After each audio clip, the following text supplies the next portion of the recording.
This week, we talk about Jordan Brand, Adidas, the cost of collecting sneakers, and whether or not the Huarache 2K4 is the best sneaker to ball in. I am your host, Jacques Slade, and this is the Week in Sneaks.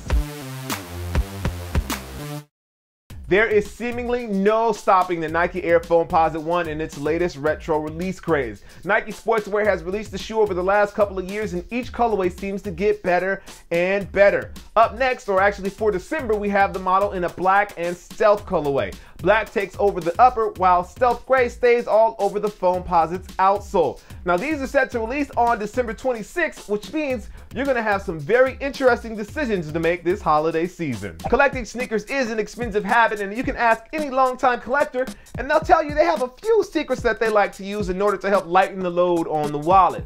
Well, my good friends Brandon and Nick over at Complex put together a list of the top 10 ways to build your collection without paying retail.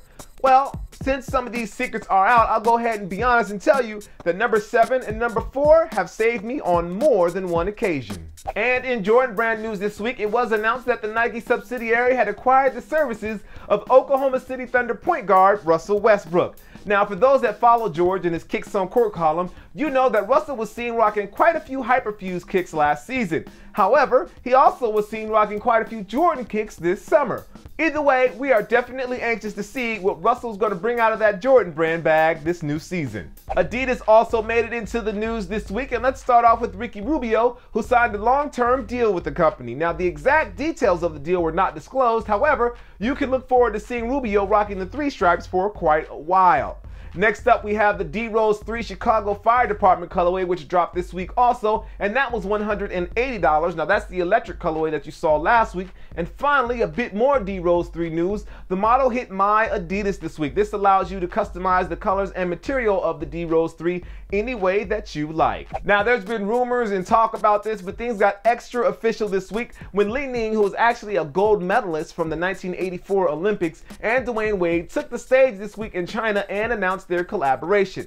Now, according to reports, Dwayne Wade will have his own signature sneaker called the Way of Wade, but then he'll also have his own brand called the Wade brand. Now, under the Wade brand, Dwayne Wade will be the creative director, and it'll be apparel, footwear for kids, and the whole gambit of things. In addition to that, Wade will also have equity in the company. So basically, I say all that to say that Wade is getting his Jordan on, but in China.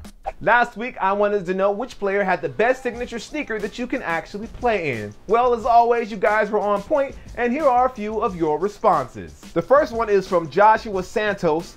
I think D-Rose and Adidas have the best signature sneakers. The Adizero 2.5s are comfortable, lightweight, durable, and the ankle support is amazing. They're the best shoes for basketball. There were actually quite a few of you that had similar thoughts about the D-Rose 5. Next up is from Tiago33. Best shoe to play in of all time is the Huarache 2K4, but nowadays I would say the LeBron 9 postseason or the LeBron 10. I actually know a lot of people that think the Huarache 2K4 is the best basketball shoe, period, even to this day. So a lot of people support you there, Tiago, on that one. And finally, from QL Winter, who says, I ball at the moment in the CP3 5 and the Kobe 6, but the best shoes to ball in are the KD 4. Really love the way it hugs to your feet. And just to give you guys some stats, the Kobe line was mentioned 69 times, the LeBron 9 was mentioned 67 times, the Rose line was mentioned 36 times, with the KD line being mentioned 25 times. For this week's question of the video, I want to know what 3 things you think about when you buy a shoe to ball in. For me,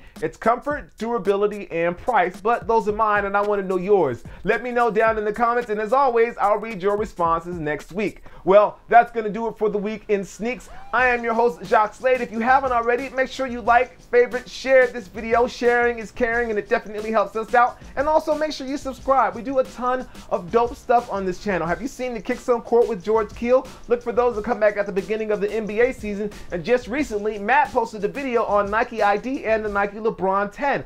Definitely check that out because it's a very dope video. Again, I am your host, Jacques Slade. This is the Week in Sneaks. Click here for something random, and I will see you next week. Peace. Dad, you have nice kids.